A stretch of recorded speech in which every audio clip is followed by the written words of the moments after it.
এখন থেকে আপনার প্রিয় সিরিয়ালগুলো ফ্রিতে দেখুন এক্সক্লুসিভলি শুধুমাত্র সান নেক্সটে। এখনই অ্যাপ ডাউনলোড করুন। তারপর থেকে আমি অংশুকে আমার নিজের ছেলের মতো করে মানুষ করেছি।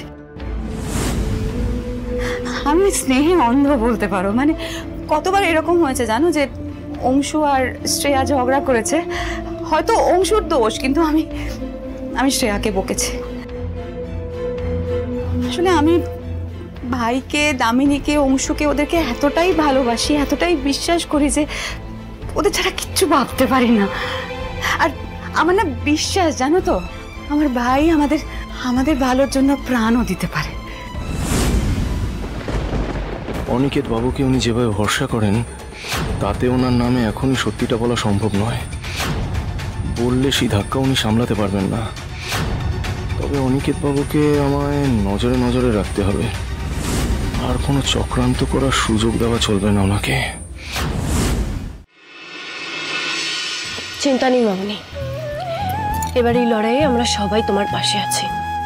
আমরা সবটা ঠিক করে দেবো। চলো, এবার বাড়ি ফিরতে হবে তো।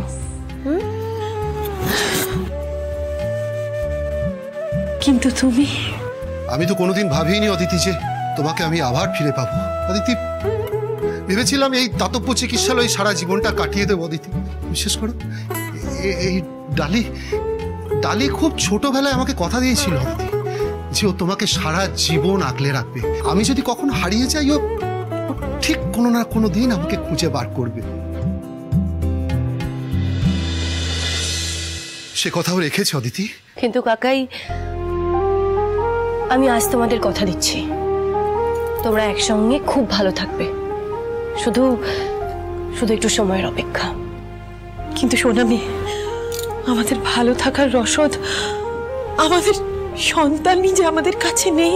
চিন্তা করো না মামুনি, তোমাদের সন্তানকে আমি একদিন ঠিক ফিরিয়ে দেবো। শুধু আমাকে একটু সময় দাও।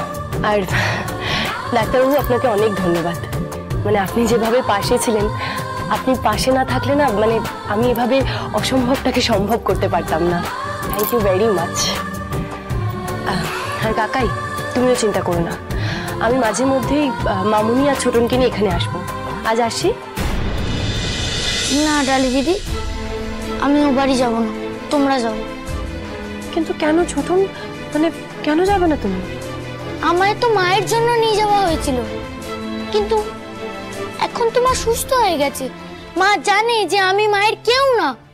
বাবু, বাবু, তোকে কাছে না পেলে নিজের সন্তানকে কাছে পাওয়ার কি আনন্দ, সেটা আমি কোনোদিনও বুঝতে পারতাম না বাবু। তুই এমন সময় আমার কাছে ছিলি যখন আমার কাছে আমার সন্তান বলে কিছু ছিল না রে। একবার যখন তুই আমাকে মা বলে ডেকেছিস, তখন কোনোদিনও তোকে আমি আমার থেকে দূরে পাঠাতে পারবো না। তুই সারাটা জীবন আমার কাছে আমার সন্তান হয়ে থাকবি বাবু, তোকে আমি কোনোদিনও দূরে পাঠাতে। বাবা।